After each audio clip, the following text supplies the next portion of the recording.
어떤 집사님이 사업에 큰 부도 위기를 맞았습니다.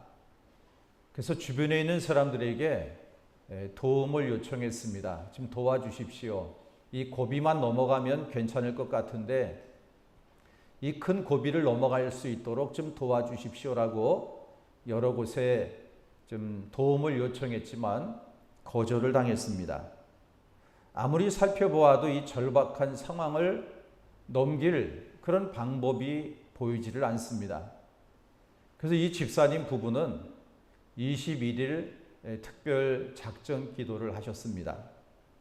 하나님 아버지, 회사가 안정되면 반드시 수입의 일부를 하나님께 드리고 선한 일에 힘쓰겠습니다. 이런 서원 기도를 하면서 하나님 제발 이 어려운 난관을 이겨나갈 수 있도록 회복의 은혜를 베풀어 주십시오 라고 기도하면서 21일 동안 계속 기도해 나가던 중에 마지막 날 하나님의 놀라운 은혜를 체험하게 되었답니다. 21일째 되던 날 소문이 났을 텐데도 큰 계약 건수가 이루어지면서 숨통이 트이게 되었다는 거예요. 막막했던 위기에서 하나님의 도우심을 입어 숨통이 트이게 되었고 빨리는 아니지만 서서히 회복되어 가는 은혜 가운데 지금은 좋다라고 하는 간증을 들었습니다. 그는 21일 특별 기도를 하면서 깨달은 게 있답니다. 창업할 때와 똑같은 기도를 드리는 자신의 모습을 발견했다는 겁니다.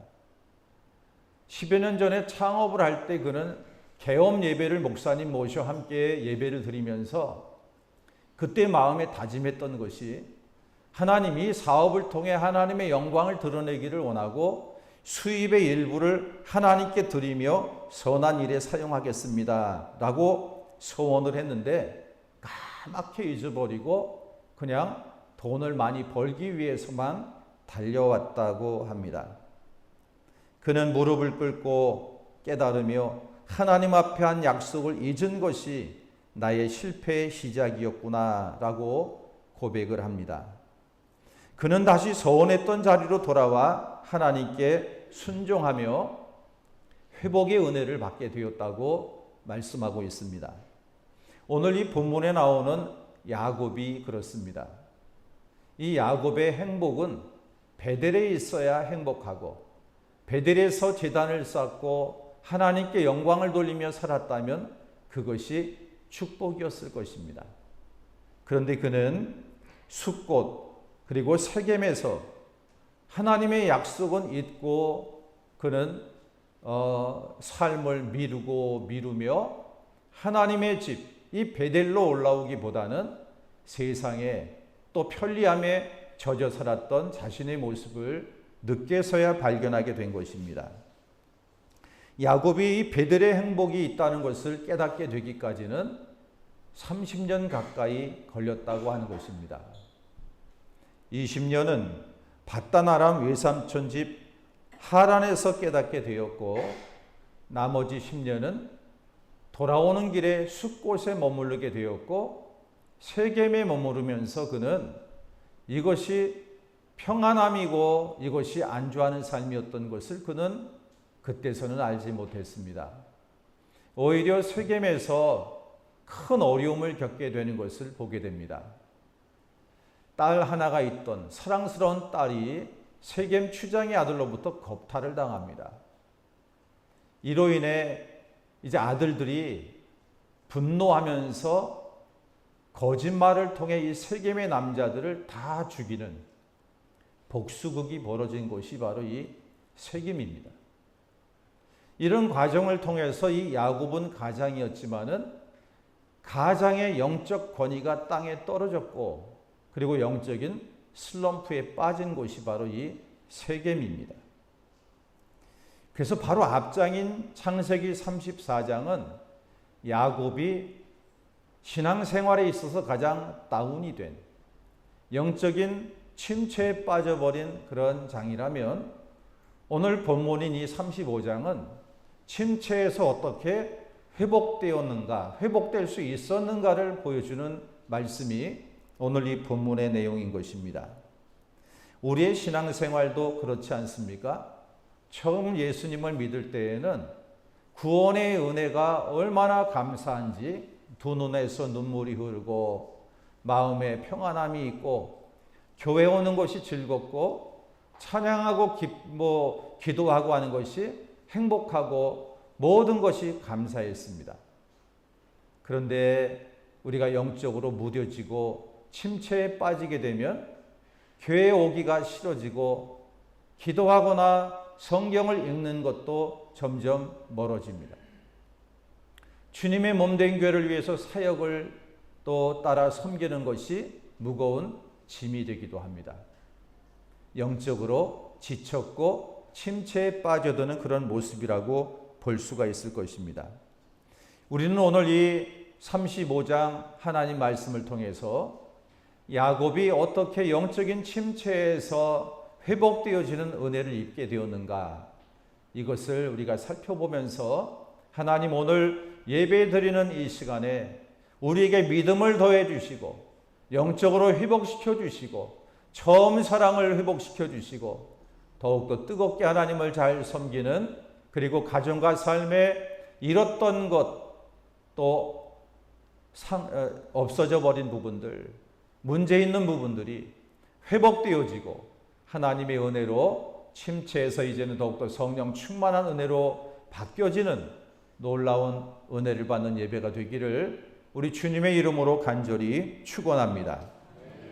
다시금 이처럼 회복의 은혜를 받으려면 어떻게 해야 되는가를 말씀해 주시는데, 첫째는 하나님 말씀을 개인적으로 들어야 된다라고 말씀을 하고 있습니다. 1절에 보게 되면 이렇게 말씀합니다. 하나님이 야곱에게 이르시되, 이렇게 시작합니다. 하나님이 우리에게, 많은 사람에게 이르시되가 아니라 구체적으로 하나님이 야곱에게 이르시되 무엇이라 말씀합니까? 일어나 베델로 올라가서 거기 거주하며 네가 내 형 에서의 낯을 피하여 도망하던 때에 내게 나타났던 하나님께 거기서 단을 쌓으라 하신지라. 이 1절의 내용은 무엇입니까? 지쳐있는 야곱에게 개인적으로 하나님께서 나타나 말씀하시는 내용을 보게 됩니다. 이것을 통해 무엇을 알게 됩니까? 영적인 회복은 하나님의 음성을 개인적으로 들어야만 되는구나. 이것을 우리에게 말씀해 주십니다. 우리도 오늘 이 예배를 통해서 목회자를 통한 설교로 듣지 마시고 하나님이 바로 나에게 무슨 말씀을 하시는가, 이것을 들어야 여러분이 은혜를 받게 되고 여러분의 삶이 변화가 이루어지는 축복이 있게 될 줄을 믿습니다. 하나님은 야곱을 꾸짖지 않습니다. 하나님은 야곱아, 내가 내게 축복의 근원이 되라고 했더니 도리어 세겜 사람들에게는 축복의 통로가 아니라 오히려 저주의 근원이 된 것은 아니냐. 내가 어떻게 베델로 올라와 하나님께 단을 쌓으라는 이 귀한 약속을 잊어버리고 엉뚱한 짓을 하고 있느냐 하면서 여러 모습으로 야단을 하지 않으셨다는 것입니다. 야곱이 인생의 밑바닥에서 주여 이제 내가 다시 베델로 올라가겠습니다 라고 하는 결단을 내리고 베델로 올라올 때 우리 하나님께서는 마치 집 나간 탕자가 돌아오기를 기다리던 아버지와 같이 이 야곱을 품에 안아주시며 더욱더 신앙을 회복시키시고 축복을 다시금 약속하시는 모습을 우리는 듣게 되는 것입니다. 우리 사람들은 참 연약합니다. 무엇을 보아서 알 수 있냐면은 조금 평안하고 어떤 일들이 잘 되어지고 어려움이 없을 때에는 하나님을 잘 찾지를 않고 하나님 음성을 듣지 않는다는 것입니다. 우리가 얼마나 연약한지, 언제 하나님께로 나아가고 하나님의 음성을 들으려고 합니까? 어려울 때입니다. 집안에 큰 어려움이 생겼을 때, 가족 가운데 굉장히 고치기 어려운 질병에 걸린다거나 사업의 파산의 위기를 겪는다거나 여러 가지 인생사 삶의 어려운 일을 당할 때면 하나님을 찾기를 원하는 마음이 생기고 하나님의 음성을 듣기를 원하는 그런 마음이 있다고 하는 것이지요. 여러분, 우리가 영적으로 힘들고 인생에 힘든 고비고비 그런 아픔과 또 고난 속에서 우리는 우왕좌왕하며 갈등할 것이 아니라 제일 먼저 행해야 될 일이 무엇이냐 하면 하나님께로 나아와 하나님의 음성을 듣는 시간을 가져야 된다라고 말씀하고 있습니다. 우리의 힘으로 회복될 수가 없는 것입니다. 우리의 몸도요, 버티고 견디다가 가벼운 병들은 회복돼요. 주님께서 자생할 수 있는 그러한 힘을 주셨기 때문에 아주 작은 것들은 인내하고 버티면서 회복되기도 합니다. 그러나 웬만한 중한 병들은 어디로 갑니까? 병원도 가고 약국에 가서 약도 사 먹고 심한 경우는 큰 병원 가서 수술도 하고 하는 이유가 뭡니까? 나의 힘으로 안 되기 때문에 그런 도움을 받게 되는 것이지요. 우리 인생의 여러 가지 다양한 문제도 그렇습니다. 어떻게 하면 되겠지? 안 됩니다. 하나님의 도우심이 있어야 되지 우리의 지혜와 힘과 능력은 한계가 있다고 하는 것이지요. 우리는 전지전능하신 하나님을 늘 믿고 믿음으로 살아야 되는데 이 야곱은 다 놓치고 살았습니다. 하나님의 약속하신 그 말씀을, 서원한 내용을 다 잊고 살았습니다. 근데 오늘 이 본문을 보게 되니 어떻게 회복이 되기 시작합니까? 하나님께 나와 주님의 음성을 듣는 가운데 회복의 역사가 나타난 줄을 믿습니다. 하나님이 야곱에게 말씀하신 내용은 전혀 새로운 말씀이 아닙니다. 야곱이 30년 전에 형 에서의 무서운 낯을 피하여 바단 아람으로 도망갈 때 그는 베델에서 하룻밤을 지내며 그는 꿈에 하나님의 놀라우신 음성을 들었습니다. 하늘문이 열리며 돌베개를 하고 잠을 자더니 야곱이 하늘문이 열리면서 사닥다리가 내려오고 이 사닥다리 위에 천사가 오르락내리락 하며 하나님의 음성을 듣는 놀라운 영적인 체험을 했습니다. 그때 이 야곱은 잠에서 깨어 머릿돌 이 돌을 세워놓고 기름을 붓고 하나님께 서원을 했습니다. 창세기 28장에 보면 야곱이 서원하여 가로되 하나님이 나와 함께 계시사 내가 가는 이 길에서 나를 지키시고 먹을 양식과 입을 옷을 주사 나로 평안히 아버지 집으로 돌아오게 하시면 내가 이 세 가지를 행하겠습니다 하면서 세 가지를 서원합니다. 첫째는 여호와께서 나의 하나님이 되실 것입니다. 오로지 하나님만 붙들고 하나님만 믿고 하나님 의지하며 살겠습니다 하는 이 서원을 했어요. 두 번째는 기둥으로 세운 이 돌이 하나님의 전이 될 것입니다. 세 번째는 하나님께서 내게 주신 모든 것에서 10분의 1을 반드시 하나님께 드리겠습니다 라고 하는 서원을 30년 전에 했었거든요. 이것은 대단히 계산적이었고 미성숙한 그런 서원이었습니다. 하나님께서 나에게 이렇게 축복하시면 내가 이렇게 하겠다. 조건을 걸며 미성숙한 계산적 서원이었음에도 불구하고 야곱이 위기를 겪게 되니까 하나님께 다시금 매달리게 된 것이지요. 하나님은 그 서원을 행하라고 말씀하십니다. 여러분, 영적인 침체에 빠지면, 즉 영적으로 힘들고 삶이 무겁고 모든 일들이 안 되는 것 같고 너무 마음이 괴롭고 어려움 가운데 있다면 하나님의 음성을 듣는 시간을 가져야 합니다. 말씀과 기도의 시간을 가져야 됩니다.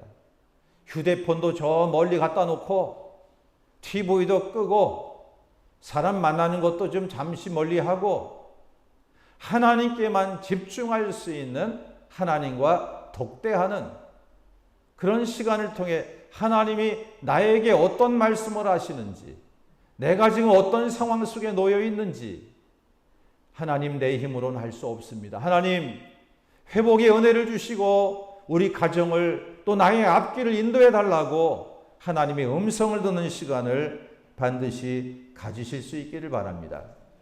그렇게 할 때 하나님은 응답을 주시며 깨닫게 하시며 갈 길을 인도해 주십니다. 여러 가지 방법으로 우리 영혼에 말씀을 해주십니다. 하나님 말씀을 묵상하는 가운데 깨닫지 못하고 보지 못하는 것들을 보게 하시고 알게 하십니다. 하나님의 특별한 성령의 감동과 감화의 체험을 받게 됩니다. 하나님은 말씀하실 것입니다. 네가 10년 전에 소원한 것 잊고 있었구나. 우리가 잊고 있던 것을 깨닫게 하십니다. 내가 숙곡과 세겜에 머무르면 안 되지. 아, 그렇구나. 내가 지금 이런 상황, 이런 모습으로 살면 안 되지. 회개의 기회가 되기도 합니다. 자신의 삶을 돌아보며 정리할 것을 정리하고 주님 말씀에 순종하는 자리로 나아갈 수 있도록 인도하시는 주님의 음성을 듣게 됩니다. 이것이 바로 영적인 회복의 시작이라는 거예요. 영적인 슬럼프에서 빠져나와 더욱더 신앙이 성장해 가는 그러한 기회가 될 수 있도록 하나님은 말씀을 주시기 때문에 영적인 침체가 무조건 나쁜 것은 아니고 다시금 하나님을 깊이 있게 만나는 기회가 될 줄을 믿습니다. 두 번째는 우상을 제거해야 한다라고 말씀을 하고 있습니다. 영적인 침체에서 벗어나기 위해서는 여러분 삶에 우상을 제거해야 합니다. 야곱의 집안만큼 하나님의 특별한 대우와 축복을 받은 집안이 또 어디겠습니까? 야곱은 할아버지가 아브라함입니다. 아버지가 이삭입니다. 그래서 이 집안은 하나님이 택하신 집안이고 많은 복을 받았습니다. 하나님은 어떻게 불려주십니까? 아브라함의 하나님, 이삭의 하나님, 야곱의 하나님으로 불려질 정도로 이 집안은 복된 집안입니다. 그런데 그럼에도 불구하고 이 집안에 무엇이 지금 있습니까? 우상이 자리 잡고 있다는 거예요. 야곱의 아내인 라헬은 자기 친정에서 나올 때 아버지 우상인 드라빔까지 훔쳐갖고 나왔습니다. 자기 자녀들도 가족들 안에 하나님을 믿는다고는 하지만 우상이 자리 잡고 있는 이 모습을 야곱은 보지 못했고 그동안에 자기 집안의 영적 청결을 위해서 우상 제거를 하지 못하고 살아왔습니다. 그러다 보니 가장이지만 영적인 권위가 땅에 떨어져 버렸고 자신의 영적인 모습도 바닥에 주저앉고 마는 그런 아픈 현실의 모습을 보게 된 것입니다. 야곱은 이제 이 우상의 문제를 해결해야 합니다. 하나님의 음성을 들었습니다. 우상을 정리하라는 것입니다. 그런데 자신과 자신의 가족들의 모습을 보니까 너무나 우상이 많은 것이지요. 우상을 가지고는 하나님께 예배할 수 없기 때문에 우상을 치우라고 정리하라고 가족들에게 명령하는 모습을 볼 수가 있습니다.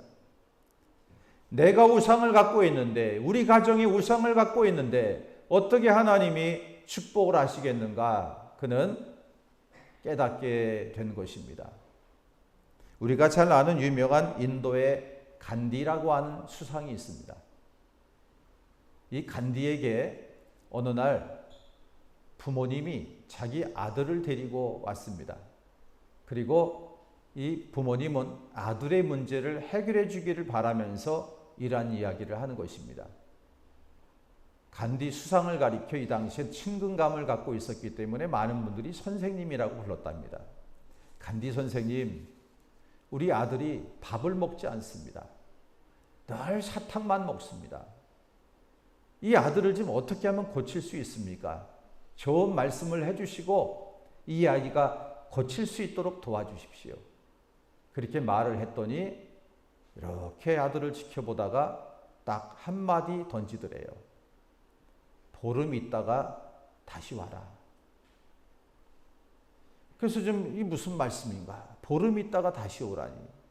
그래서 이 부모님은 아이를 데리고 집에 가서 이제 보름 이후에 다시 데리고 왔습니다.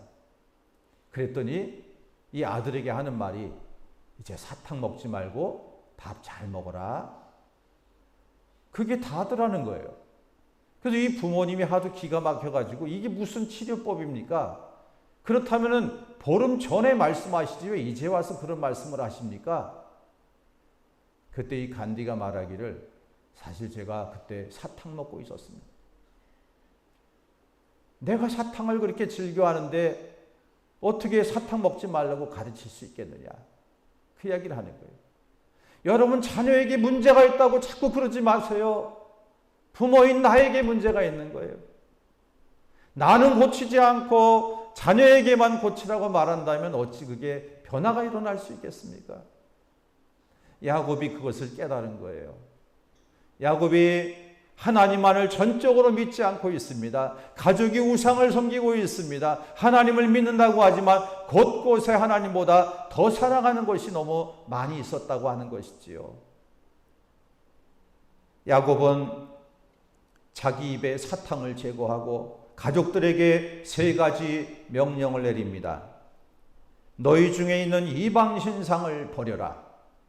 너희 자신을 정결케 하라. 너희 의복을 바꾸라. 이렇게 3가지를 명령합니다. 가족들을 향해서. 하나님께서 야곱과 야곱의 가족들에게 안과 밖의 모든 부분들을 더러운 것을 버리고 깨끗함을 입으라고 하는 말씀을 증거하고 계신 것입니다. 야곱이 이때부터 하나님이 권위를 다시 세워주시는 거예요. 가장의 권위는 돈 많이 벌어온다고 권위가 서는 게 아닙니다. 하나님의 말씀대로 살아가는 모습을 가질 때 하나님은 가장을 높여주시고 가장의 권위를 세워주시고 가장의 말 한마디가 얼마나 힘이 있는지 자녀들이 듣게 되고 순종의 자리로 가게 될 줄 믿으시길 바랍니다. 우리 주변에는 너무나 우상이 많습니다.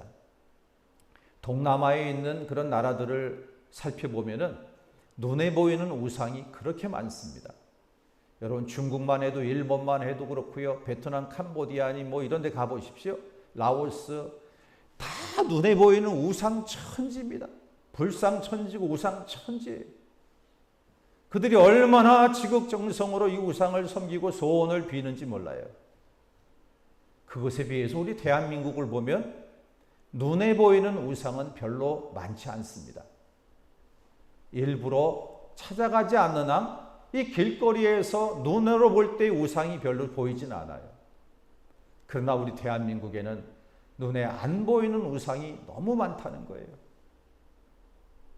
우리 하나님보다 우리 예수님보다 더 사랑하고 더 마음을 빼앗기고 그래서 유혹을 받고 시험을 당하고 타락의 길로 가는 넘어짐을 당하는 그런 많은 우상들이 이 세상에 너무나 많습니다. 육신의 정욕과 안목의 정욕과 이생의 자랑에 빠져서 참 가치 있고 소중한 것들을 지키지 못하고 무너지고 넘어지는 그런 사람들이 얼마나 많습니까? 하나님보다 우선하는 것, 하나님보다 더 사랑하는 것이 있다면 우상입니다. 우리 주님은 영적인 회복의 은혜로 하나님의 관계가 회복되고 축복의 가정이 되기를 원한다면 오늘 말씀합니다.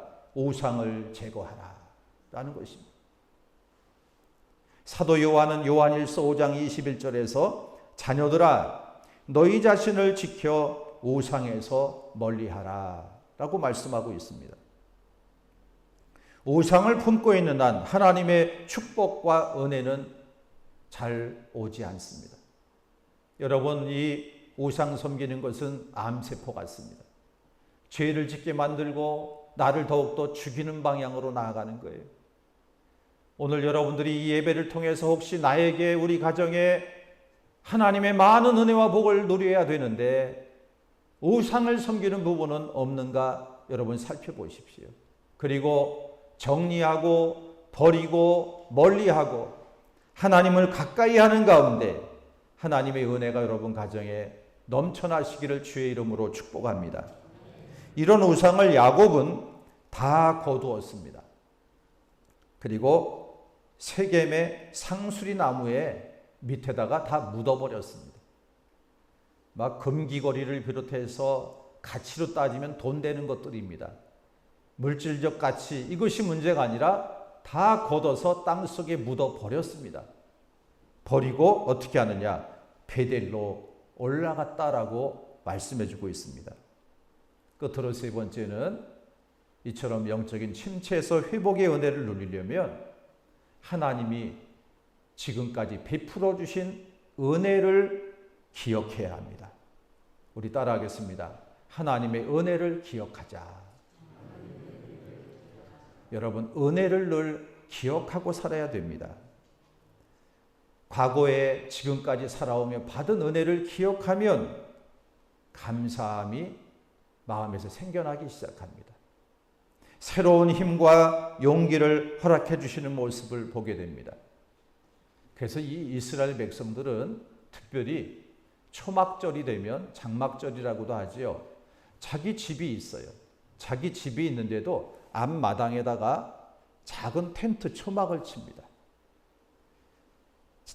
초막절에 치는 나무를 보게 되면은 종려나무 가지, 시내 버들나무, 이런 가지, 나무 가지 이런 걸 통해서 허름할지 모르지만 초막을 지어놓고 자녀들과 함께 여기 들어가서 7일 동안 생활을 합니다. 그 이유는 역사를 거슬러 올라가서 우리 조상인 이 이스라엘 백성들은 광야에서 40년간 출애굽한 이스라엘 백성들이 40년간 도저히 인간적인 힘으로는 살 수 없었는데 하나님이 만나를 내려주시고 메추라기도 내려주시고 반석에서 샘물도 나게 해주시고 구름기둥과 불기둥으로 인도해 주시면서 4일도 아니고 40일도 아니고 40년 동안이라 하나님은 놀라운 기적과 같은 방법으로 우리 민족을, 우리 조상을 사랑하셨고 우리를 지금까지 은혜를 베풀어 주셔서 살아온 것이다 하면서 자신도 은혜를 생각해보며 감사하는 시간을 갖고 자녀들에게도 신앙으로 하나님의 은혜에 대해서 교육을 하는 그 시간을 갖는 것입니다. 그래서 하나님께서는 이 이스라엘 백성들에게 그리고 왕들에게도 명령을 내렸습니다. 초막절을 지키라고요. 그런데 그 많은 왕들이 있었지만은 가나안 땅에 들어와서도 이들은 초막절을 지키지 않았어요. 성경을 자세히 보시면 솔로몬 왕이 솔로몬 성전을 짓고 봉헌하면서 그때 초막절을 지켰어요. 그래서 하나님이 어떻게 하셨느냐? 절기를 지키지 않고 은혜를 잊어버린 그들을 바벨론 포로로 잡혀가게 하고 70년 동안 그들은 이스라엘이 멸망을 당했으며 바벨론 포로 생활을 하게 되었다는 거예요. 하나님 은혜로 이제 70년 이후에 포로에서 귀환하게 되지요. 그때 학사 에스라가 하나님의 말씀 율법을 읽을 때에 초막절을 지키라는 말씀을 그들이 다시금 새기며 깨닫고 그때부터 다시 초막절을 지키게 되었다는 거예요. 느헤미야 8장에 나오지요. 여러분이처럼 우리는 교회를 오래 다녔습니다. 설교를 많이 들었습니다. 성경도 읽었습니다. 많이 아는 것 같습니다. 그런데 놓치고 사는 게 많다는 거예요. 잊고 사는 게 많다는 거예요. 그래서 은혜를 체험하지 못하고 복의 문이 막혀버리고 어려운 침체에 빠지기도 하고 그런 모습을 경험한다는 겁니다. 사랑하는 성도 여러분, 오늘 드리는 이 예배 시간을 통해서 여러분들 삶의 우상은 제거하고 하나님과의 관계가 회복되는 역사가 있기를 바랍니다. 지금까지 살아온 것이 하나님의 은혜였음을 깨닫는 시간. 그래서 이 야곱은 청결하라, 의복을 바꾸어 입어라, 신상을 다 버려라, 가족들에게 명령한 이후에 내 환난 날에 내게 응답하시며 내가 가는 길에서 나와 함께 하신 하나님께 내가 거기서 제단을 쌓으려 하노라 라고 가족들에게 말합니다. 내 환난 날에 내게 응답하시며 내가 가는 길에서 나와 함께 하신 하나님께 뭘 말합니까? 지금까지 은혜 베풀어 주신 하나님. 어려울 때 기도에 응답해 주셨고 어려운 인생길에 나와 함께 하시며 동행하시고 은혜 베푸신 하나님께 내가 베델에서 제단을 쌓으려 한다 라고 말씀하고 있는 것입니다. 성도 여러분, 이제 베델로 올라오십시오. 하나님의 집으로 올라오는 신앙생활 하십시오. 하나님을 만나야 합니다. 하나님을 의지하며 사는 신앙으로 회복되어지시기를 바랍니다. 하나님은 바로바로 벌 주는 분이 아닙니다. 잘하면 복 주고 잘못하면 저주나 심판을 내리고, 하나님은 그렇게 가벼운 하나님이 아니십니다. 하나님은 사랑하는 자녀에게 벌을 주는 것 같지만 그것은 돌아오라는 작은 징계를 허락하실 때가 있는 거예요. 여러분들이 자녀가 잘못했을 때 죽을 때까지 때립니까? 아닙니다. 야단을 칩니다. 그 이유는 사랑하기 때문에 주님 품으로 돌아오듯 바로 바르게 살길 바라면서 자녀에게 야단을 하는 거죠. 하나님은 사랑하는 자녀인 우리들이 주님 품으로 돌아오기를 원하십니다. 왜냐하면 더 많은 은혜와 하나님의 축복 속에 살기를 원하시는 거예요. 우리가 받아야 될 벌은 예수님이 십자가에서 다 받으셨습니다. 예수님이 십자가에서 우리의 모든 죄악을 용서해 주셨기 때문에 하나님은 예수 믿고 구원받은 하나님의 자녀인 우리들을 사랑하시고 변함없이 우리를 복 주시고 은혜 가운데 함께 해주시기를 원하신다는 겁니다. 이제 영적으로 내가 지쳤네, 침체되었네, 다운되었네 이런 말을 표현하기보다는 하나님께로 가까이, 더 가까이 주님을 의지하고 믿음으로 살아갈 때, 베델에서 제단을 쌓을 때 하나님은 이와 같이 놀라운 회복의 은혜와 축복의 역사를 허락해 주실 줄을 믿습니다. 그래서 이 야곱은 슬픔 중에도 낙담하지 않고 회복되는 복을 얻게 됩니다. 전능하신 하나님 엘샤다이, 바로 전능의 하나님이 나의 하나님이시구나. 하나님이 자녀들을 통해 왕을 허락해 주신다고 말씀하고 있고, 하나님이 가나안 땅을 주신다고 약속하시는 축복이 본문에 기록되어 있습니다. 여전히 하나님은 나와 함께 하시고 세상 끝날까지 나와 함께 하신다고 주님이 말씀하고 계시는구나. 그는 어려운 고난과 절망 중에도 하나님께 소망을 두고 믿음으로 다시 일어나는 모습을 볼 수가 있습니다. 베델의 하나님이, 엘베델의 하나님이 바로 전능자 하나님이시고 하나님을 가까이 하며 여러분들이 믿음으로 살아가실 수 있기를 바랍니다. 하나님만이 우리의 소망이고 생명이며 우리의 피난처시요 우리의 도움이 되시는 줄을 믿으시기를 바랍니다. 오늘 이후에 이번 주에도 살아갈 때에 하나님이 여러분들의 심령과 인생길과 여러분 가정과 사업과 자녀와 여러분들의 생애 가운데 놀라운 은혜로 함께 해주시는 역사가 계속되어질 줄을 믿고 믿음으로 승리해 나가는 우리 모든 성도님들 되시기를 주님의 이름으로 간절히 축원합니다. 아멘.